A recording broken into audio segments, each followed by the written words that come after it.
This is a press interview initiated today by one of our brother, Mr. Foligar, who is a prominent businessman in the United Kingdom. He is also a politician. He's got diverse knowledge and diverse ideas. It is for this reason that I've come today to share with him and to uncover these hidden talents of a Cameroonian. Good afternoon, sir. Good afternoon, and thank you. Thank you. Yeah, you are Mr. My name is Foligar Lang. Yeah. I'm originally from Cameroon, in the Northwest Province. Okay. I've been living in the United Kingdom since 2010, but I left from Cyprus as project and commercial manager to the United Kingdom. I was working with a company called Palm Group Estate as project and commercial manager for the construction of building sites. Okay. I moved to the United Kingdom, then I ended up my career planning business, and then subsequently started my business in 2012 when I opened the UK Instant Services Limited, which is now at the moment we have about 44 staff working under my company, and we think that by the end of this business year we might be ranging to 55 staffs. But as the years goes on, by next year, I'm thinking the way the business is going, it might be going up to about 100 staff maximum. Okay. So with this difficult moment in time, facing challenges with politics and then business at the same time, but I'm keeping up and watching both sides equally and trying to motivate myself and my staff, both those in the office and those on site, to be a bit more hardworking as the target is rising more and the demand is increasing. We are, at the moment, we won 3 awards. First 2015, second 2016, and now 2017. We are still the best cleaning agency, offering both commercial and industrial cleaning for businesses around Leicestershire, where I am based. These awards has brought us a lot of business, and for me to keep the business on top as much as possible, I have to work a bit more harder to supervise and provide efficient materials and qualified staff. At the moment, I do some of the training for staff, and I have another company that trains my staff as well. So there's a lot of challenge on my hand to keep this position of best agency in the Leicestershire area for the past 3 years and to maintain it for the coming years. Okay. Yeah. So you've just shared a bit of brief about yourself and the line of business and line of things that you do. And I quite understand you are also involved in politics. Yes. So which line of politics are you engaged with? Yeah, I'm actually like a left-wing politician. Say I'm more onto reformation and bringing new ideas into place for my people, for my country, which I feel love so much on. I live in Europe, and I've been living here for many years. I see no reason if I gain new ideas somewhere else, I shouldn't put it back to my country. That's the first point. I've interacted in a high-level business range in Europe and with other business and companies all around, from Asia, China, and India, and Cyprus, Turkey, and then the United Kingdom. Mm-hmm. I've gained a lot of insight on business ideologies and also political ideologies. So I feel much need to make sure that I touch my people deep in their hearts to give them the positive reward that they would like to live in this planet for a bit greater good. That's why I have decided to form the Cameroon Reformation Party, which is a political party registered in Cameroon within the framework that it will bring about transparency and democracy and a fruitful, equal society for each and every one of us Cameroonians. When was this party created? This party was created in 2010, and I will just jump to give you the reason why this party was created in 2010 and how I created the party. I created this party. First, what came to my mind was my people. I visited Cameroon in 2010. I had 2 British investors who were intending to visit Cameroon with me. So I got them visas at the Cameroon High Commission. Before getting these visas, it was a bit more difficult. Like, why are they going to Cameroon? What are they going to do? And let me tell you the truth, I had to bribe Cameroon High Commission, one of them staffs, £60 for those visas to come out. And I deeply explained to them that these are investors, these are people we plan to start with 25 jobs for the first investment in Cameroon with a budget of 350,000 British pounds and with equipment that was more than £500,000, which means that these equipment were ranging from excavators, way bridges, scubas, and loads of other building material producers. And so, because we closed our company in Cyprus, I was doing a good job in Cyprus. So they asked me, we can't throw away these materials. We love these equipments to go to your country, and we could invest these equipments in Cameroon. I said, that is a good idea. And if they invest these equipments in Cameroon, I will do all my best to employ my people. But when I went to Cameroon, it becomes cumbersome, very, very difficult to invest.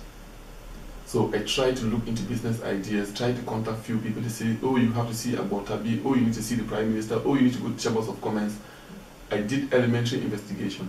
I am not somebody blank out of the field of business. You could tell when something can go successful and you could tell when something cannot be successful.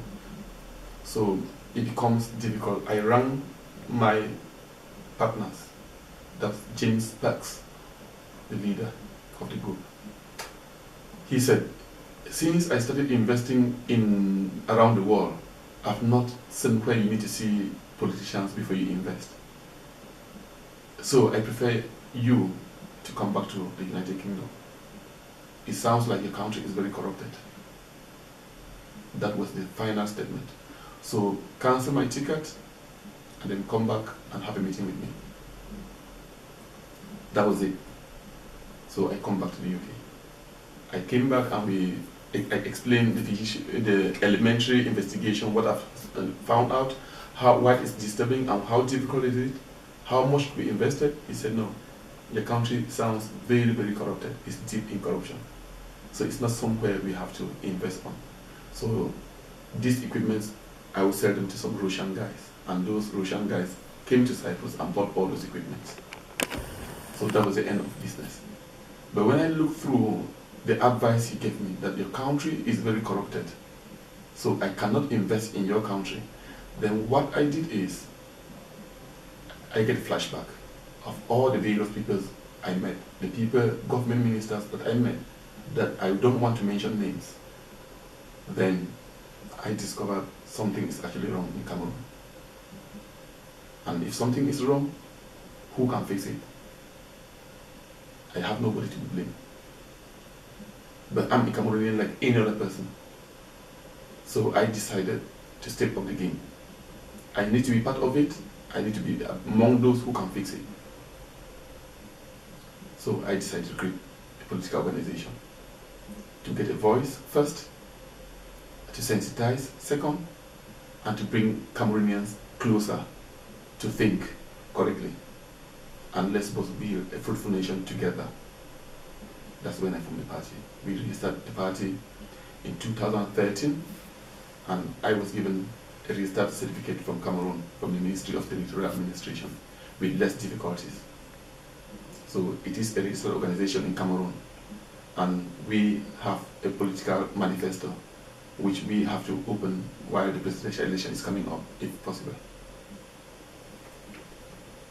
So where do you stand now in terms of the structures and implementation of your ideas?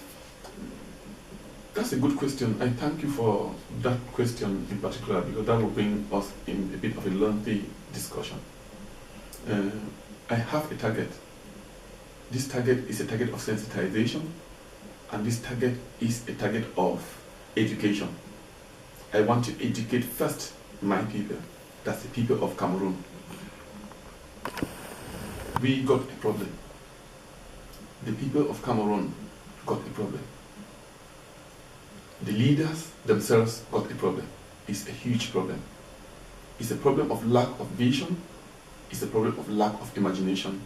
It's a problem of lack of decision. It's a problem of self-centeredness. Those problems are huge. To look for a way out, it means that we need to go extra miles. We need to try and change the minds of the leaders. If we cannot change the minds of the leaders, it means they have to leave their positions. We need to change the minds of the citizens, that they have unstable minds, because they are brought up in the wrong way. They are brought up in a way where they think that adopting the wrong things, adopting things that don't benefit the nation entirely, then those are the right things. They think about the ego. Each and everybody thinks about the ego. The ministers, they think about themselves. The way they look back behind, they see where they come from, those remote villages. They're now saying that, oh, I'm in Yaoundé. Why can't I make money? That's simple. But that's not correct. It should be that I come far away from some remote villages, difficult time, but now I've been made to serve the people of my country. What can I actually do? Life should not be all about yourself or about myself. It should be about the people you meet. And with Cameroon Reformation Party, it is about the people. Life is all about the people you meet, because you come into the planet, you have a mission. The mission is about whoever you meet. So whoever we meet here, we have a mission. So if we are Cameroon ministers, I'm thinking about myself and my family, so the rest can die. That cannot work. So I am in those political organizations where I think about creativity. I think about innovation. I think about professionality. How much can I put in? Decision making. How much have I put into the society? How much can I put in? Which ideas can I grow? Am I talking about social welfare system? Or talking about roads? Or talking about children dying in hospitals? Or what should I be thinking about? But in Cameroon politics, it's all about just thinking about me. Me. Then that is not the case. And the Cameroon people like those politicians, because they vote them there, they kept them there. But with myself, I'm not looking for a political position. I'm looking for a place to vent my ideas and help the people positively. Once I understand that life is not all about oneself, it's about the people, I don't care. I think about the people. That is one of my political structures. And that is what we are built about. And we are saying that it is with you and for you. So if I have to make a change in Cameroon, the people need to join me to make this change. And I need to open their eyes to see what I am seeing. It means that if I'm seeing the people suffering, I need to show them that people are suffering. People are dying in hospitals. People are struggling on roads. There are lots of accidents happening. What can we do? What is causing these accidents happen? Why should I wait until the roads that were built by the Germans completely dilapidate before I start talking about giving the people roads? Why should I not just maintain it? Why should we not see for the future rather than just sticking for the present? That is where my political ideology bandies around. The well-being of the citizens, using the mental faculties, which I call meditation, a form of meditation where you can create something out of an empty environment. My politics is not the one of there's a lot of crude oil in Jam, oh, we got bauxite, we got diamond. No. We are talking about human resource. How much the human brain got in order to make life possible. So we need to motivate our people. We need to give them the correct education. We need to give them the correct environment. We need to push them hard to the limit of their brains. When they go above the limit of their brains, then they can seek divine intervention. We don't seek divine intervention when the brain is still blank, unused. So that is my political structure, where I have to work for my people, I have to advise them, indoctrinate them, push them hard to use their brain as fully as possible. Whether they're educated or uneducated, somebody got something special to give in the planet. So we need to get this thing as far as we are Cameroonian. So we all have to benefit from each other's ideology. We don't need to wait for some other people to work and we say, I don't know, I don't know. Each and every person, short or tall, poor or rich, woman or man, boy or girl, they got something to give back to this community. And how are we going to get this thing out? That is my politics. Good. Yeah. So back in Cameroon, do you have somebody on the ground to support you in this idea? At the moment, I have Nazareth in Cameroon who lives in Bamenda at the moment. I deal in a point where I am saying that I follow the laws of limitation. And the prime law of limitation of which I know is that of circumscription. You need to circumscribe your energy until all else is stable. So I'm dealing on that viewpoint. That's the law of limitation number 1. Mm-hmm. So I am keeping my ideas nice and secure. Before you can go to the hands of any person, the person needs to be well trusted. I prefer ideas than money. It's easy for me to give money out than to give an idea into the wrong hands. So when it concerns Cameroon and the people of Cameroon, I wish to give them the correct ideas at the correct time. I wish to help them more and to push them hard to the limit. That is why, if Nazareth is in Cameroon and representing the party, those grapevine ideas that founded this party, those political ideologies, those manifestations, the manifesto is still in my keeping. Those are the ideas that, before it goes out to anybody, the person needs to be trusted. Because when ideas blows in the wind, it flows in the air, it has no use again.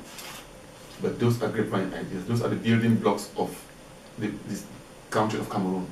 That is where I know that the betterment of Cameroon will come through those good ideas. They are not concrete ideas, because concrete ideas are those ideas that are not flexible. They cannot change within time. But the ideas we got with Cameroon Reformation Party are flexible ideas. They are mind stuff, where it can be differentiated by consciousness once put into work. So I call them raw materials of mind stuff, differentiated by the consciousness of man. Yeah, Mr. Lang, you just mentioned that you are not keen to be, to lead the country per se, but we understand the elections. The president, the head of state, His Excellency Paul Biya announced, recently that there will be elections for the governance next year in 2018. So, what is your party and you as a person planning towards this?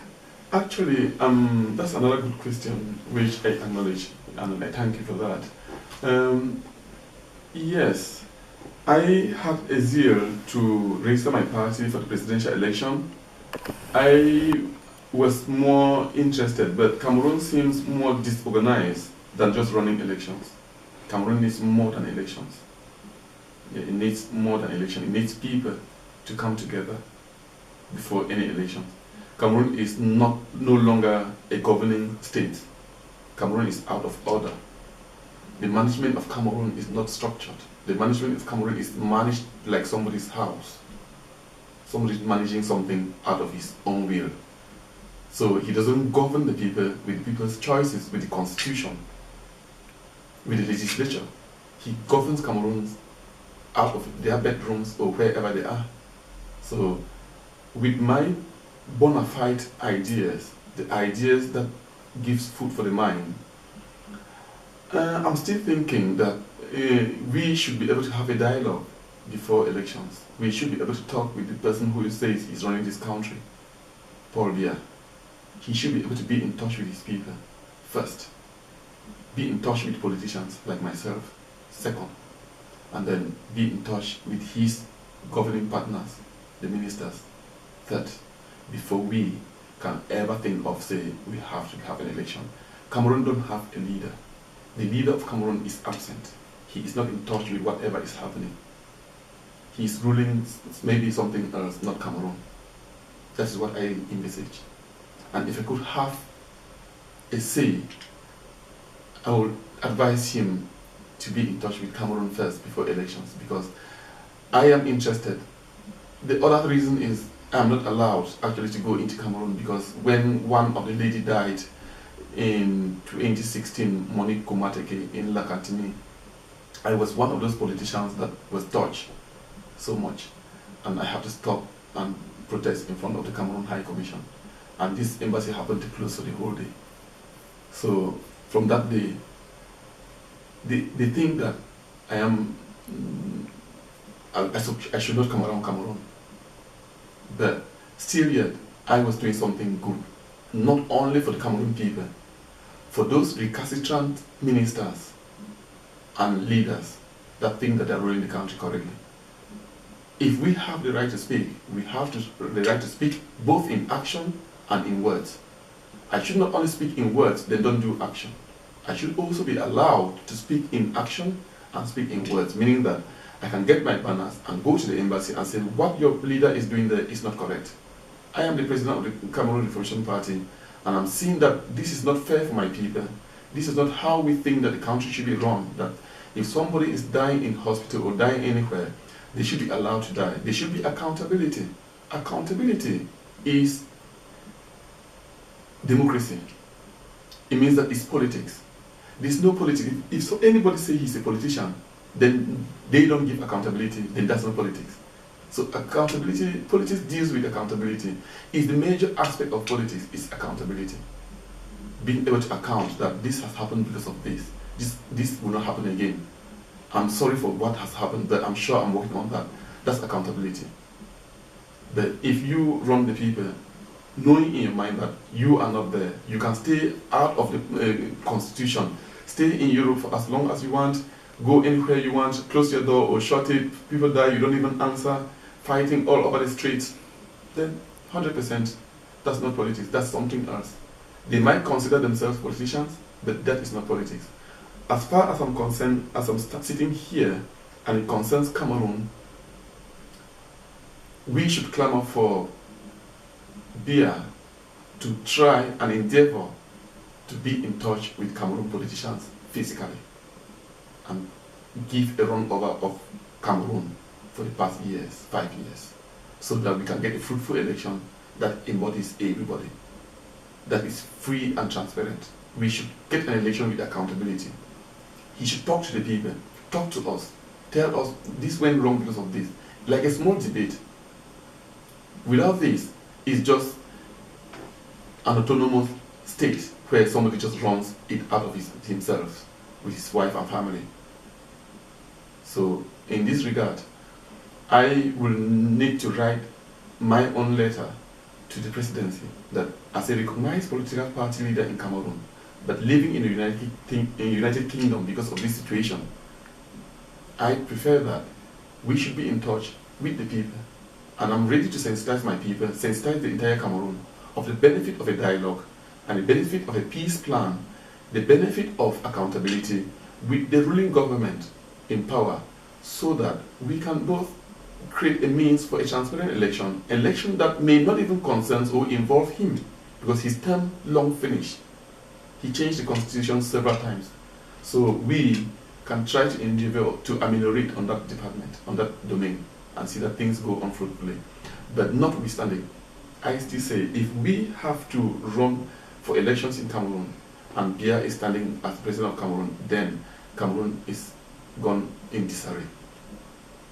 Yeah, you just mentioned that the head of state is someone whom we can describe as absentee president. So there's a lot of rumor out there, divisive ideas, and we don't actually know where the head of state is right now. Do you know where he is? For me, I don't consider Cameroon the head of state. It's just a name that somebody is there. I think something is wrong. He's definitely might have run away or resigned or disappeared, because we don't know where he is from the 23rd of last month when there was the UN summit till today. Nobody's been in touch with anything in Cameroon. Whether it's an accident that has happened on the road, whether it's anything that happens in hospital or any natural disaster or anything, he's never been there. So Cameroon thinks that they got a president. But truly speaking, that is not how a state is run. With the vision we got in mind, a president is somebody who is in touch with his people and is one of the most wise people in the community who can bring solutions to problems and talk to his people in the time that they need and react spontaneously to situations that when things are going out of hand. So who runs Cameroon at this moment? At the moment is a group of his people he created, fighting for them stomachs, to fill them stomachs and their family stomachs, send them children to Europe so that they could stay there and eat and drink. Then they are bullying citizens around in the name of presidency. Actually, Cameroon actually don't have a leader. Yeah, they don't have a leader. Because if they have a leader, somebody has to be in touch, talking to people, doing things to people, responding to situations. But there's nobody for many years now. So this takes us to the current crisis in Cameroon, Yeah. which is the northwest and the southwest regions of Cameroon. Yeah. And this has been going on for over a year, Yeah. which you know. Yeah. It all started last year with the lawyers and the teachers, grievances, having put, their plate to the head of state to address these issues. Yeah. But it seems they were all ignored. And what happened is that political upheavals started. And until today, we've seen so many casualties on the streets of these two regions, and they continue to be arrested, molested. Some of those consulting leaders were arrested. Yeah. Sometime this year they were released, some of them were released, but quite a majority of them are still in detention. So what is your views in terms of addressing this current crisis? Okay. I have made several speeches concerning this crisis. Sometimes I become aggressive, sometimes I become calm, depending the time, depending the pains I feel, how much people have been killed. Sometimes I become a bit more aggressive to the regime. But actually, when this crisis broke out, it was something that was still in hand. Because we don't have a leader, then it went out of hand. Because some bullies from the regime go around trying to ameliorate, to build relationships, but in the wrong style. They love killing. That's one thing you have to understand with the regime in Cameroon. They've been used to killing. They love killing. We changed around the 90s. We brought in multi-party politics. We had firing squad before. Before the 90s, we had firing squad. They just kill when you do something wrong. But when the UN came and abolished all this and said you need to go for multi-party politics or else funding from the EU, funding from the IMF and World Bank will not be popping into you, Paul Biya implemented multi-party politics by virtue of theory, not virtue of practice. So what I'm saying here is there is only a one-party system politics in Cameroon. There's not yet been a multi-party politics system in Cameroon. So this party just adhere the laws that were the Treaty of the Fumban Conference and try to abolish so many things that the other part of Cameroon, which is the English part of Cameroon we call Anglophones, used to benefit from and say, this is our own side, this is how we run things, and that's La Republic, and that's how they run things. So the Bar Council and the Teachers Association stepped up their game and said, no, we need teachers in English, not teachers in French, and we need the lawyers and the justice magistrates in English, not in French. Then that is simple. They got ministers. They got somebody to call a president, which I don't acknowledge. Simple to listen and simple to do. But because these people, sometimes, let me use a harsh word, I consider them terminator pigs. Pigs that terminate human lives. Yeah, that's how I consider the Cameroon regime. I call them ministers terminator pigs. That's my own version. And it brings tears to my eyes when I see them killing innocent people, raping innocent people, because their police is trained to rape and beat. It's not trained to maintain peace. As far as I know, peace is never just implemented or applied. peace is slowly and steadily outgrowing into the people. It's a matter of understanding. So this situation is gone out of hand. I've made so many speeches about it. Southern Cameroonians come up with their names and say Ambazonia. And some are saying Southern Cameroon, some are saying restoration, some are saying independence, some are saying federation. Putting a lot of confusion about the whole show. Bringing elements from La Republique or wherever they belong to come over the other side and kill. But I still think that we should sit together and talk. Biya should come to the table for dialogue. If he is still alive somewhere in the world, we don't know. If possible, he should come and dialogue with the people. To be a leader, it means that you need to meet your people. You don't be in silent. There is a necessary dialogue to sit with Southern Cameroonians and talk through things and decide what is good and what is bad, and then see where the future holds. Life is simple to live. Let's not complicate it. If there's anything else, I'm ready. Yeah, but you've talked of, the different views, different opinions around what sort of change is needed in Cameroon right now, especially from these two particular regions of Cameroon, Southwest and the Northwest. Some people talk of secession, some people talk of federation. So where do you stand in terms of this? At the moment, where I stand, I will only get a step if somebody owns up to be the leader of Cameroon, the president of Cameroon, and say, look, all Cameroon politicians, let's have a meeting. Then from there, we will decide where we can stand. For myself, that's when I will know there's somebody responsible in that country. Even if I have a stand for independence, for instance, who am I going to talk to? Well, there's nobody there. He is not there.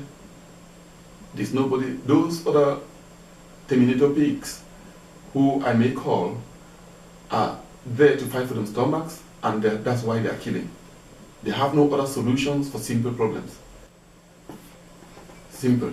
So, who can you dialogue with? Whether you want a federation or you want independence, you want secession, whatever your restoration, how are you going to talk?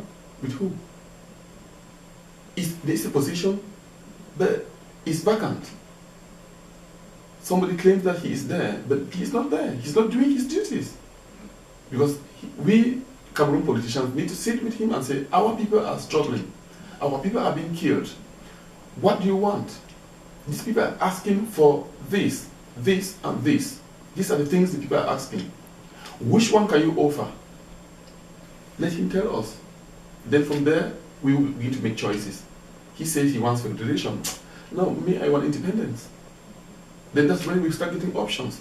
Whatever I decide to have now, who am I going to vent it to? What about external influence, like the UN? Actually, in my position, I don't see that we should be fighting for the UN. Charity begins at home. Cameroon is one of the countries in Africa with lots of intellectual property. The intellectual property in Cameroon is high, and half of the intellectual property lives in Europe and in the diaspora.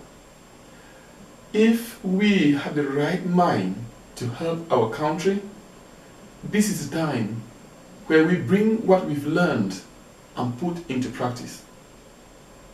If Pobia gets off the internet, we should have somebody who has a solution. If Pobia blocks the road, we should have somebody who is an engineer.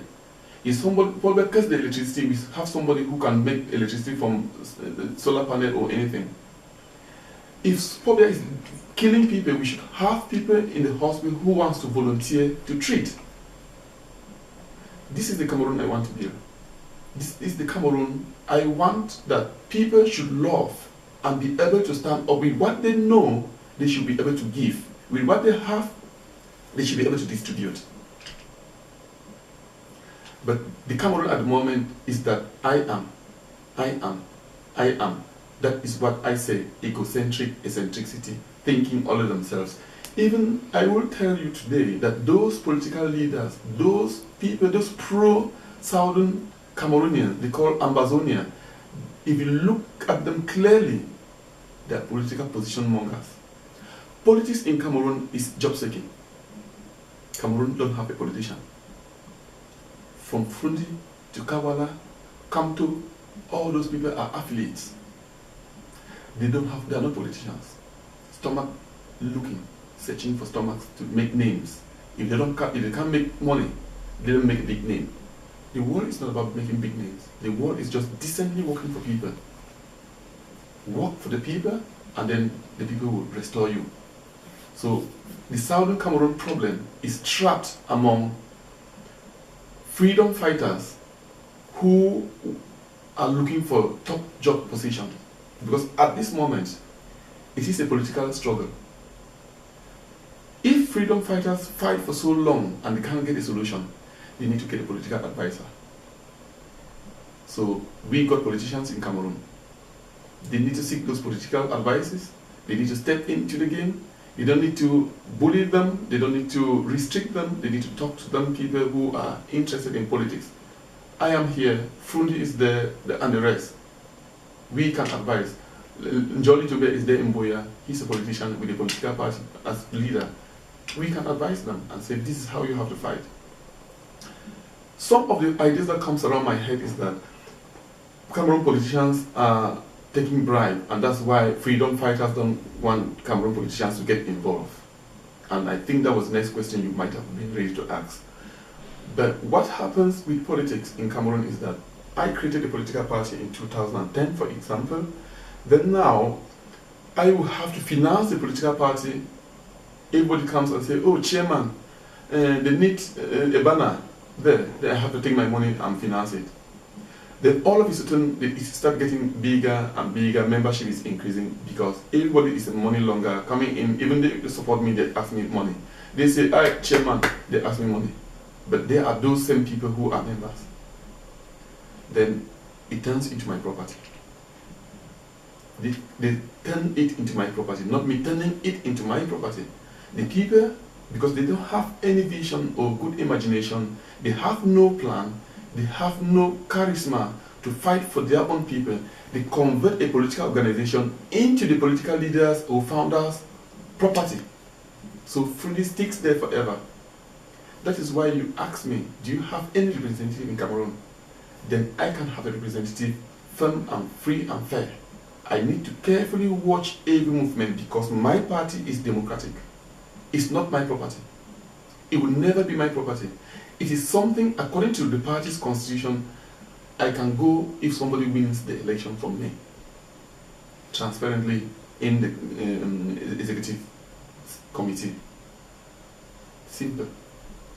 So, but with Southern Cameroons, those guys sit out here, they provoke situations in Cameroon, but what are they looking for? It's just the fundings and the fundings. And then they don't see ahead the impact on Southern Cameroonians. They don't see that Biya is not in place. They don't see that Biya is mad and his people. They've got mad, their brains are out, and they are ready to kill. It is not the United Nations that will come in. We have African Union. We should be able to look into our problems by ourselves. First, before when it goes further, then other people begin to help us. We can't just get up today and start fighting for Southern Cameroon's marginalization, lawyers and teachers' problems, and then the United Nations comes in straight away. The UN got loads of problems. There are more than 30 countries in the world that are seeking independence. And I'll quote you some examples. We got Transnistria Republic. It's seeking independence for so long. I come from Northern Cyprus. They self-declared their independence in 1984. I got Abkhazia, that's South Abkhazia near Georgia. Yeah. So we still got so many other countries. Tataristan, Chechnya, and those, Palestine has been fighting there for so many years. They're looking for independence. We have Catalan just next door here, Catalan fighting for independence. The UN has not come. Catalonians have stood up by themselves. We got Biafra by our side, next door. They will fight, they fought a severe war, but why are we special that we need the UN today? We need to have a good vision, we need to know what we want, we need to create good names. People don't need to sit out here and create strange logos that are not endorsed by any country. strange passports for Southern Cameroon that are not endorsed by any country. We, the Southern Cameroonians, don't know where those logos are coming from and what are the meanings of those logos and flags. Things that concerns nation bears the mind. The mind needs to go with them. They need to carry history. Somebody's conformity cannot just be induced or enforced onto us and say, oh, this is Ambazonia. If it is Ambazonia, it needs to get a history of Cameroon. If this is Ambazonian flag, it needs to get a meaning. It needs to get proper meaning. If the stars need to get a meaning. But when we look at Ambazonia, we are seeing some sort of Hellenic flag from some sort of Greek mythology. We don't see those African vegetation and landscapes representation. We see some sort of Greek mythological Socrates creatures also. Yep. So me, I am a visionary. I believe in vision properly. I don't do when I don't see. So it means that if I want to create this cup, I have to see this cup in order to make this cup. So I see this cup first, I mastermind everything on this cup before I make the cup. So you can't create a nation without seeing where the nation is going to. Paul Biya is wrong. The Ambazonians, or whoever they call themselves, take off the name and use the name Southern Cameroon. First, if I want to advise them. Second, wait and make flags and logos and symbols of the country when the parliament of the country and the people of the country have all accepted and understood the meaning. Before Europe can help when they get true meaning of things. They don't understand. The United Nations don't understand. A simple person in England or in the UK don't know what blue and white stands for. So they don't know where the country is. So how can their MPs go to support a country when they cannot lay accountability? Because they don't know what is Ambazonia. If you say Southern Cameroons, it will reflect in somebody's mind that we once colonized a country called Cameroon. What is happening there now? It makes a bit of sense. Then people in the city, in the streets, begin to think and say, oh, Southern Cameroons, yeah. So if MP mentions about Southern Cameroon to his jurisdiction, they can make sense from there and say, yeah, so we need to support them because they're dying over there. That's fine. But if you start saying Ambazonia, nobody in the UK, in the streets, China, everywhere, nobody knows that place. How do you want to convince people to start supporting you? You can't. So at the moment, I want that if Southern Cameroonians want to be independent, they should have the right imagination and the right people on side. When you look at their leader, you are looking at an old African king already. The same dictatorship that we are running from. They're not opening doors to him and driving cars. We are looking for a leader who can walk, like myself, who can go and clean up and work hard for a poor country, a country that has nothing to eat on. We are not looking to opening doors on cars and driving on big limousines here. We are talking about people dying in Cameroon, struggling. They can't barely make food, and you're frightening them on big limousines. No. No. You need to be calm, hardworking, prove to the people that I am the one. If you cannot pick it up, I will help you to pick it up as your leader. If you cannot bend down, I will do it because I'm qualified to be leader, because I can bend down, I can jump up, I can do many things at the same time. So I can work for you. So Africa needs those slave leaders, those people that are sacrificed for humanity. Because we are so poor and facing so much difficulties. Not to say Southern Cameroon. If they happen to give them independence, let me tell you, today, they will be around about 173 poorest country in the planet. Why? Because there's nothing. The roads have been cut off, everything, nothing is happening there, no companies, no factories. 3/4 of the factories and businesses in Southern Cameroon are created by the same Westerners, Southern Cameroonians, Northern Cameroon and La Republic. But in the case, most of the kinkelleries or those things that they're selling in the street, the shops, Southern Cameroonians are not those business-minded people that can create jobs. They are people who goes to school and comes out to work. They go to school and comes out to work. Who will create these jobs? for the people. The world of today don't need petrol. They don't need you to be talking about we got Indian petrol there. I repeat it again. No. They do not count on say we got Indian, we got petrol here, we got bauxite. That's rubbish. We live in a country here that there is no one tree that can fall down with a fruit on top you eat. But the people of this nation has sacrificed their boys to go around the world, whether in sunshine or rain, whether it's up the mountain or down the valley, whether it's under the lakes, to bring whatever this country needs. Because they're using what we call intellectual capacity. We need to use our intellectual capacity to be able to go into deep valleys, go through trenches, to make sure that an African child, a Cameroon child, has food on the table. Is he going to have it through Amazonia or through people that goes through opening big limousines, doing military salutes for a country that is not found? Is that how John Garang in Sudan was doing? Salva Kiir in Sudan, who is today Southern Sudan. Was that what they're doing? They were there on the ground fighting in the dust, in the mud, to restore a nation. And now they got the nation. Is that what Nelson Mandela was doing? No. He was suffering. He was on the ground, being beaten.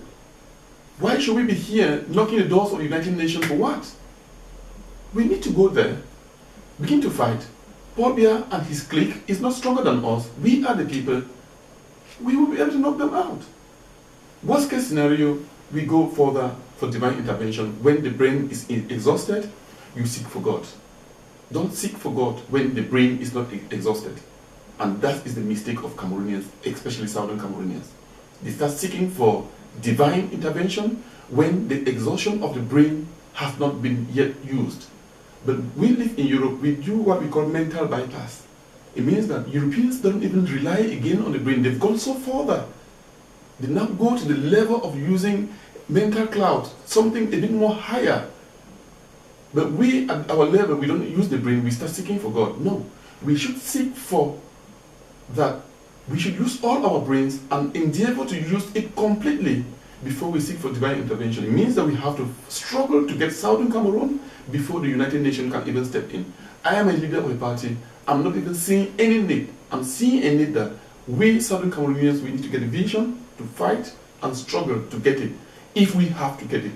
But at my moment, as Cameroon Reformation Party is concerned, I want Paul Biya to come out if he is there.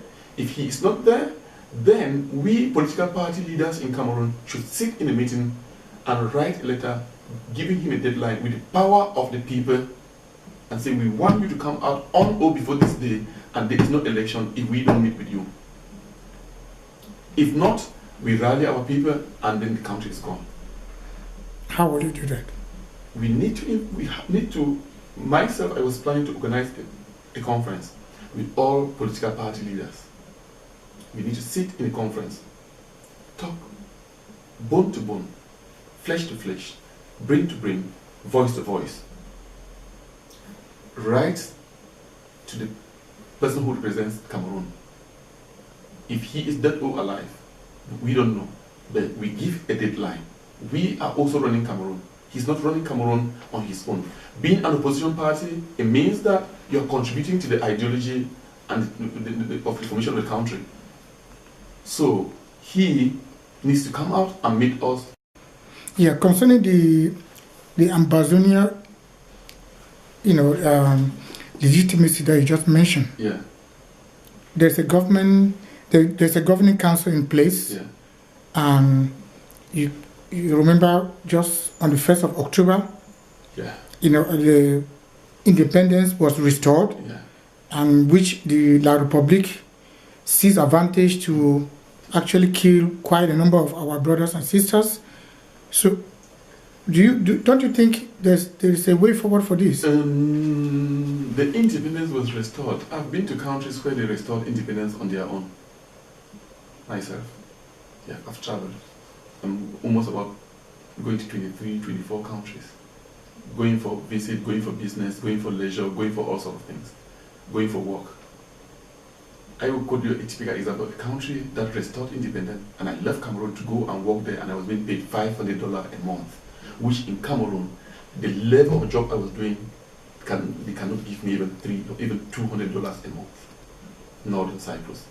They came into 1984 and labeled themselves Turkish Republic of Northern Cyprus.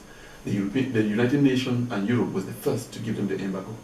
All forms of embargoes, in the world is still present here today. Travel ban, flight ban, education ban, all those bans, till today. That's what it is. But when they declared their independence, somebody was in place to hoist the flag and announcing and addressing the people. You don't sit somewhere and trap people to go and die without proper vision. I will still bandy around proper vision. The governing council of Southern Cameroon, if you watch carefully, they have not got a proper vision and direction on how to gain the independence. They are doing synapses of struggle. Synapses means that they jump from here to there. Oh, it's Capo today. Oh, it's Maurice. Oh, it's this. Okay, on the 31st, what happened? On the 1st of October, what happened? They killed people? But what is late today? His month is almost finished. The days are going. No international news like BBC, Al Jazeera, nothing was reported. Nobody opted to even do a volunteer, one American charity or anything, because they are using first the wrong names. Amazonia. Nobody knows this thing. They need to cancel it out, and we don't need to hear about it. If you want to help, they should not use this name to kill Cameroonians. That's one thing. They should not use this name to kill Cameroonians. If they want to help people, they should do something that will work. In the world, everybody knows what will work and what will not work. Yourself, you know when you are doing something that will work. Deep down into the mind of Sisuku, Tabe Julius, he knows what will work and what will not work. He's the chair of the governing council. He knows what will work. He speaks best. We don't do things that deal with blood, try and error. We deal with it, we circumscribe it, we protect it. That's the law of limitation part 2, which I mentioned, the law of limitation part 1. So we protect it, and then we go to the point of use and use it. And I'm doing the same here with Cameroon Reformation Party. I build the ideas, I'm preparing, and I will use it when I go on the ground. So with this Southern Cameroon issue, the first important thing is to strip off the Amazonia completely from it. Follow the Southern Cameroon front or anything they want, but it should be Southern Cameroon. Then they should refrain from being around here. They should target the African Union, target neighboring countries, Nigeria and the rest, lobby them and cry their problems to them. They should target their country, target with Paul Biya, try to talk with him, and look for a means that there should be minimal bloodshed, and there should be a purpose if blood is shed, not just bloodshed because somebody just sits here and got access of Facebook and begin to talk and the kids are flying all over the place and then they are being shot by police that are not trained. People that have no, they train them that you are out to kill. They don't tell them what they have to kill, whether they are animals or whatever. Their work is to kill, they are fools. So they don't know what they are doing. They just train how to shoot guns. So that's not, they don't know the mission of police in the world. They don't know exactly, so that's the problem. But we out here, we should know that if we want to help Southern Cameroon, we should watch carefully what will work. Don't do try and error. They don't do try and error with human blood. That's one thing I will have to say. But I know you have more about Southern Cameroon and I'm ready to answer. Yeah, but there's a conclave coming up in Nigeria where some of these issues that you just highlighted, maybe probably the name change, strategies in place, do you think you'll be able to pass a message to this? It is my intention to help Cameroon. It is my primary prerequisite, something that is paramount. It is a mission of life, a mission of do or die. If my time reaches and I see that I have to die for Cameroonians, I will die. If I see that it is done for people to be killed because of me, let I be killed because of the people. So if there's a conclave coming up in Nigeria, that's fine. As a political party leader, I need to get an invitation, and I need to get the reason of the invitation, and I will attend, and I will give them the grapevine information, the building blocks that is needed for the conclave and for the independence of Southern Cameroon, if it is possible. Not also withstanding, independence is, they should first of all know whether they want independence, they want a federation. They should dwell on one thing. Not that people should go and die for independence and then they end up having a federation. People should end up dying for federation, then they end up not having anything.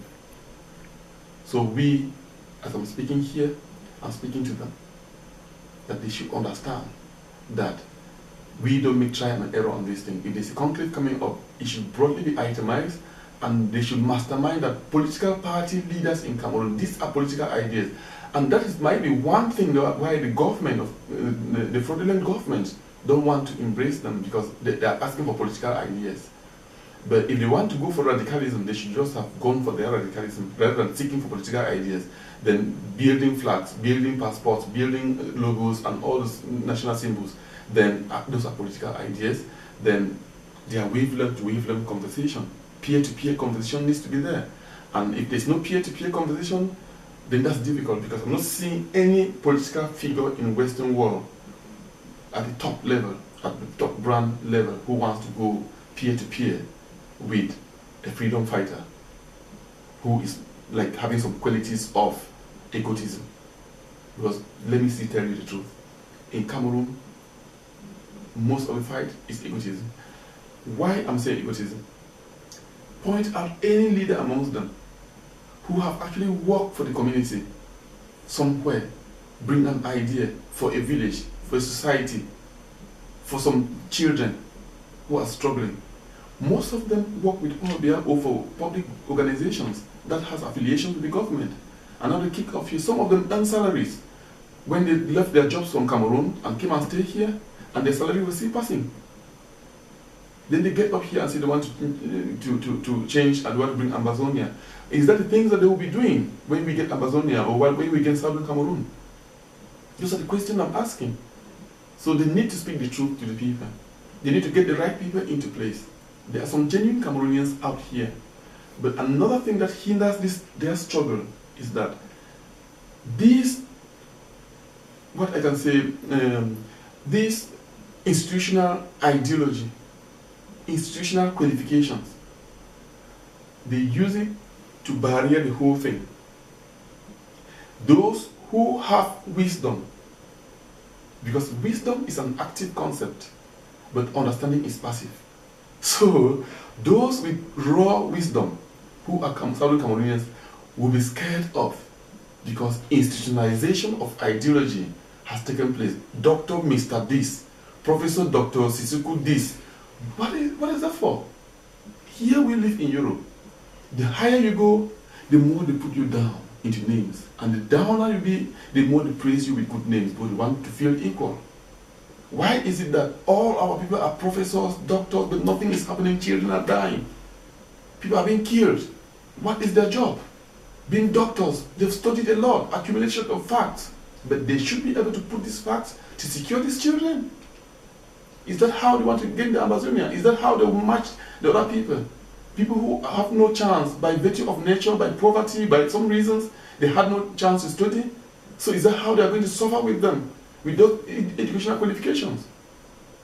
But my politics embraces everybody by his nature, by what he's got, by their opportunities. Everybody feels equal. Everybody has the right to live. Everybody has the right to water. Everybody has the right to food. Everybody has the right to speak. And everybody has the right to do whatever they want to do. But you measure it with my capacity to accountability. So it means that somebody can abuse me, but I will account for my reasons in public or in individual basis. Good. Yeah, okay. This takes us to another line of conversation or this interview this afternoon. Yeah, Chairman, that was a brilliant um, elaboration of your political journey and your aspiration and all the contributions that you can make for this country to prosper. Let me just take you a bit out of politics now, because you've talked about, during your presentation as who you are. Yeah. You talked about line of business that you cultivate in this country. Yeah. So I would like to have, you share a bit of what you do in terms of business. Okay. Actually, what we do here, my company is called the UK Instant Services Limited, with a memorandum of temporal employment agency activities, which means that I can send and recruit workers to various places. But the line of field of sending is we provide healthcare assistants, doctors, nurses, consultants, and social workers. Then also we get contract cleaning from commercial to industrial, meaning that we clean universities, council offices, big buildings, end of builders' constructions for big firms and all that. That's what we precisely do. And then we also got a strange form of business we call instant carpooling. This one is growing and is worldwide. So it's a medium where we have a portal where drivers and passengers, they can meet. When a driver, say somebody is driving from Limbe to Douala, for instance, and then there's somebody who wants to go to Douala but doesn't have a car, he can book it on his mobile phone and say Limbe to Douala. He will see all the drivers that are going to Limbe, leaving from Limbe, and are going to Douala. So from the app will then direct the driver. He will be able to book the driver of their choice and say, pick me up at say my 1 or my 4. At this time I'm going to Douala. How much do you want? Then they can make a cheaper form of transport. This helps to cut down carbon emission and reduce reckless driving with empty car, spending the same fuel for the same destination, but on your own. So you always try to get somebody. So drivers can also go in there and say, I'm going to Bafusam from Douala. Then they can get somebody who also have interest to go to that same place at the same time. Then you can share the fuel cost. So that we call instant carpooling. It's in all languages and it's worldwide, but we are still growing with it. It's one of my massive investments. But we got instant healthcare, which is providing doctors, nurses, healthcare assistants, and training them professionally nationwide. And we intend to start struggling to recruit in Canada and Australia if needs be. But we will be getting some of these professionals from other countries like India, Philippines, Spain, and the rest. Then we get the instant cleaning. We mostly get our staffs from the UK, and our staffs ranges from Indians, British, and Africans. So those are the people I recruit, and we currently recruit from 44 and above employees at the moment. I think that is most of my business, and at the moment we got 4 in the office. I am opening up a training center for healthcare assistants and other healthcare practitioners, so they can do mandatory training that is required to be qualified as a healthcare assistant. So I've trained some few Cameroon guys as well, because I love my people, so I can't do this journey on my own. So I've brought in some few Cameroon guys, I've given them the training, I've paid for it, and they're now qualified to train other people. So I'm now looking forward to opening of a center, put in all the necessary equipment and requirements, so these guys can train other people who wants to work with us or work with other companies or some other hospitals and care homes that needs people to be trained. They can ring us to come and train them as well. So as you can see, it's just going on and on and on, expansion, expansion, and expansion. So that's it. So when did you start this whole concept of business? Yeah, this business started in 2012 as the UK Instant Services Limited. Then I subsequently started with cleaning services. So I started to generate the momentum with a bit of money growing from the cleaning services. Then started to expand and more. Now, as I can tell you now, we are looking to employ abroad. which means that we want the Home Office to be able to authorize us with a sponsorship document where we can bring people with less struggle for visa from abroad to come and work here. But our main target will be India and Philippines and Spain and some other European countries and EEA countries like Turkey and the rest. But all this just started on one go in 2012 as a cleaning agency, and then we subsequently grew from there to come to a healthcare agency, and now we moved to a carpooling company, and then we are growing from there. Last year we had a high demand of work, which prompted us to struggle to get workers from abroad like Romania, and Bulgaria, and Poland and other countries that were willing to come and work temporarily with us for 2, 3 or 4 weeks or 2 months. And we had to get a command of about 22 other staffs to join in with our permanent staffs. So that's how the company gets on bigger from 2012 till now. Our turnover is growing, which I will not mention exactly, but it's actually growing out of the limit of my understanding. So we have recruited a bit more in the office. I can't live without a Cameroonian anyhow. So I brought in one Cameroon girl because I had one English, one India in the office with myself. That's 3 of us. But I brought in one Cameroon lady as well, so she can join us in the office. To go 4 of us in the office. So because you are not, I mean, because you are a Cameroonian doesn't mean, does not imply that this business is only for Cameroonians. You know, it's not for Cameroonians, but at the end of the day, if I have to endeavor to sensitize them as part of the political mission as well, I'm sorry to bring the politics again, I still need to bring 1 or 2 around my area, because at the end of the day, my working place will be in Cameroon when I've stabilized all my business ventures in the UK. Then I will need to go back to Cameroon if Paul Bear gives me a chance. So I still need some few Cameroonians to be around with me as well. I've employed English here for the past, from 2012 till today. I've never changed them. They are there. It's equality and diversity. We love everybody. But sometimes you can say, if you are going ahead, charity begins at home. Try and show the way to even one person from your own region, or from your own area, or from your own field of work. That is the main purpose. I would not like to say I'm going to preach Equality and Diversity Act of this country, but I'm just working in a position where if you see light, you need to call one person and say that is light there. So that is the only thing. I'm bringing them in for educative reasons, so that I can try to show them the way as well. It shouldn't be that this man knows the way, but he doesn't want to show one of us. He only deals with foreign people. That would be the conception, but it is not actually the conception. It is just that in this country we call equality and diversity, but now I have to bring my brother or sister because I have to show them the right road. If I think that I know, I must act it that way. So there's prospect that at some point when the country is fixed, you probably descend to Cameroon and then make some developments that will help the people.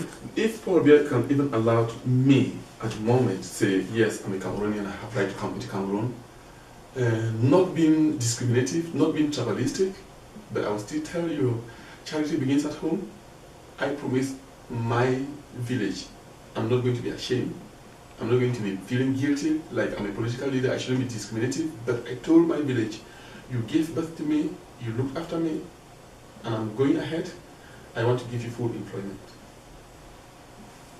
And that alone is also to prove that nobody can ask me the question, say, what you don't do for your people, what you can't do for Cameroon.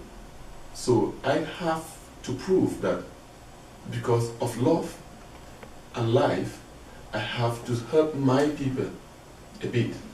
So I want to start like charity begins at home. This is my place. I want to prove that I'm going to help them, and I will help them. So I promise them to give them full employment instantly, not even like some years. And in my message, I promise that before 3 years from the independence, if Saudi Cameroon ever have independence, I will give them 5,000 jobs. It is not because I have money. I just want to prove that the brain of man can go a bit further. Even with nothing. You don't need that a lot. You need nothing to do something.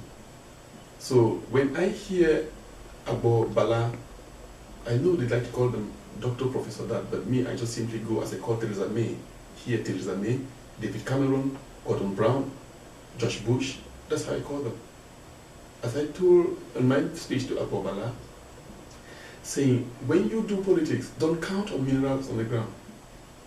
Europe don't have minerals. Czechoslovakia don't have those minerals you're talking there, but they're better off than it. Moldova is the poorest country in Europe, but they're not talking about roads because it's a necessity. So don't talk about minerals. We talk about the human know-how. So with this, I can prove to you that with nothing, I will struggle from zero to give my people 5,000 jobs. If they happen to ever get independence. But if they don't get independence for any reason, it's just the tips of an iceberg. I promised my local village that I give them full employment instantly, from whence Paul Biya say I can go into Cameroon. I'm not under extradition, but they've sent rumors and letters around, which I will not release, that if you dare come around here, even on Facebook, invisible people are writing and blocking. So if you dare put your leg here, they will not see even a fingernail of yours. But fear is not the limit of man. Yeah, if I still go around my head, I will make a way around it and I will go. But if I happen to go to Cameroon, I will do what I just exactly told you. You will see the difference that my village, nobody crosses to go and look for work somewhere. Everybody will have something to do. With a little humility you got, you help them. So it means that everybody has something to do. And they go to school nice and tidy and happy. Which village is that? I'm from Wei village in the Menchom division, about 13 miles away from Wum. Yes, that's my village. Now I've said it, they go and hijack the village, I don't care. No, the problem not do that, yeah. Yeah.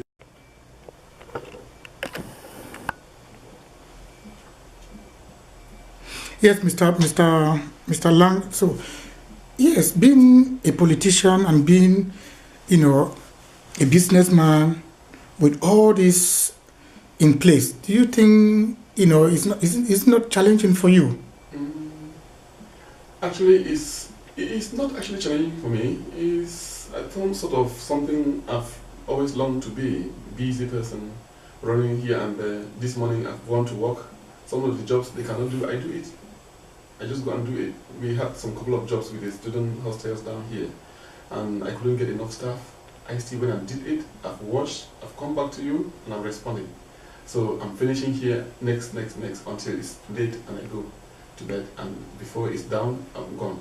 Got some few primary schools which we supply, and in the middle of the night, some staff will call the office and then they don't answer, they ring me and say, oh, I'm sorry, I cannot go and clean that school. It's a mandatory requirement that I've signed to clean the school for students to go in.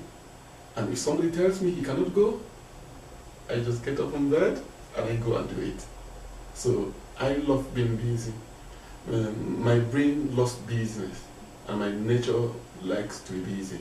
And that is the purpose as well, which I'm taking Cameroon and Cameroonians paramount to apply my business as well, my daily activities into their account. I can do whatever which needs me doing physically and mentally. So far, it makes the people happy. Because I don't do what people say, if it makes you happy, do it. No, it's wrong. You do things that makes you happy, but doesn't hurt other people. So it doesn't mean that if I'm happy to fight or beat somebody, then I should beat the person. No.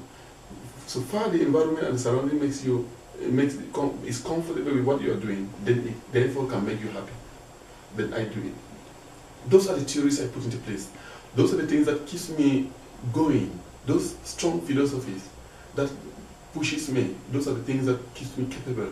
And I carry on with life actively, no matter how much. It's cognitivity. And that is something I never mentioned in the previous political interview, cognitivity. That is what we lack in our society. Cognitivity also is a parameter where you can respond to things at various instances at the same time. At the same time with various differences. So somebody is ringing me on my phone and my secretary is coming in here saying, Lang, this is happening there, and I need to sort these things in response. So cognitivity means that I will respond to these things without getting stressed. I will sort them out easily, without being stressed up, without being annoyed, without being angry. So this is part of me. Good. So, I can see that you are a man of political will, Yes. and at the same time you are very innovative. Yeah. So is this the sort of change you want to inspire other Cameroonians to get involved, to be so innovative? And if that be the case, what message have you got to send out to your fellow brothers and sisters who watch you and read you, and they can be inspired to do sort of business line that you are doing? That is the right thing. Those are the things you ask. That is what I actually like answering. Those are the things that I would like to pass to people need to pick up. First of all, Cameroonians should not live in the past. They should not live in the past. They know that the world is tangential movement. So the world is tangential movement, and consciousness is a complex form of movement. So if you are conscious of your environment, you move alongside with the movement of the world. And this brings about the inspiration. It brings about the strength. And that is exactly what Europeans might have put in to discover that tangential movement is a simple form of manifestation and consciousness is a complex form. But when we remain in the past, because your mom tells you, oh, if you go to school, you become a doctor.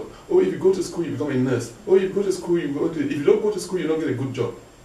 That's fine. But there is what we call active concepts of life.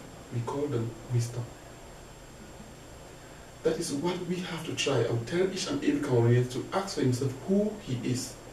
And when you ask this question, who are you and why you are here, and all these little questions, you will discover that you have more than just merely going to school and walking over school, and school doesn't walk through you. And then you come out, you say, I don't have a job because they say, there's no job in the field I studied, I did the wrong course. Why could you kill so many years to go and say you did the wrong course? What question did you ask yourself when you were doing these courses? Before going to a course, you need to ask, before going to school, you need to find out by yourself in your private time if school is for you, and what will you do, not for yourself, for the people when you come out from school. How many Cameroon nurses are here when they go to Cameroon, they go to a hospital and say, I am a nurse in England. I've come in here to help you for free for one day. I just want to wash one of these babies that are just newly born. Just let me help. They're talking about burning fish in Down Beach. When they come back, Cameroon sweet. I ate roasted fish. Then I sit there and listen and say, these are my people. These are the people I've come to help. This is the people I've got a mission for. But look at what they're crying. Roasted fish in a poor country where you see dogs and pigs weeing and pooing around the restaurant. You come back all the way to a modern industrialized country where human being has been equally masterminded. Then you're crying roasted fish. Those are the messages I'm trying to pass. That in my politics, human being will learn to cry for human. Human being will learn to build human, to work for human. Human being will forget that the stomach is the ultimate. They will know that you can go for 30 days, 100 days without food, and you still live. And I stay like that. I've not in the morning. I've not tasted anything. I'm serious. Even get time for water, I've not. But I can stay till tomorrow. I'm not desperate for it. Because my brain is working. It's working for you, it's working for me, it's working for everybody.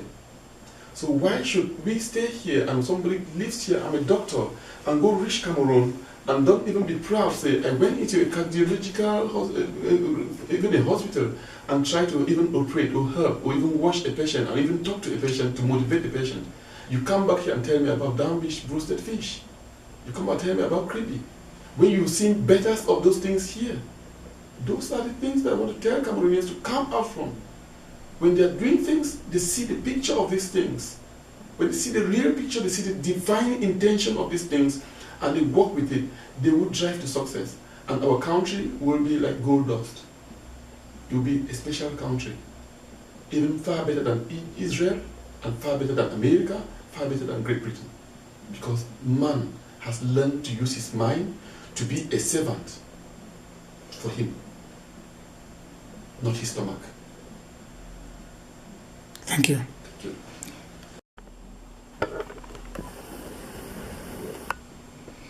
So, Mr. Lang, we seem to come to the conclusion of this press interview this afternoon, organized by you, having the privilege to speak to the Star newspaper representative in the United Kingdom.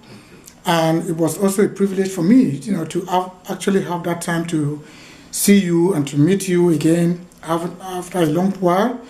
And we are very much pleased with your expose, and we wish that your political journey will continue to inspire a lot of Cameroonians, and we also wish that your innovative ideas will go down history in the Cameroon, and also the British society, who has given you this opportunity to demonstrate your skills and use them as brilliant as you can. And I'm sure you are in the right place. So, do you want to say anything, in terms of the British society who has given you this opportunity to plan this business, whether a thankful message to the people of this country, please? Yes, I thank them. I thank the government. They are always in touch with me, either through the tax system to advise me on what I need, on the pay system, and all the errors that might have come up, the professionality. They are always in touch. They advise us on tax and regulations and national insurance procedures, and also the pay system, how it works. So that is quite very supportive. That is, I think that is one of a type of government in the world that goes right down to the level of minute businesses like myself, because I'm just like a medium or small business enterprise in this country. I thank them. I always attend meetings with them, like Leicester and Leicestershire Enterprising Organization, which is just around the corner. They always invite me for meetings to support me on rules and regulations and the laws and legislatures and all that. It's quite very fruitful, it's quite helpful, and it's quite motivative for somebody who lives from a hijacked country, then coming here and getting an opportunity to establish themselves and feel equal and inclusive. So it's something that I really feel myself privileged as well to be here. Thank you. Thank you so much. Thank you.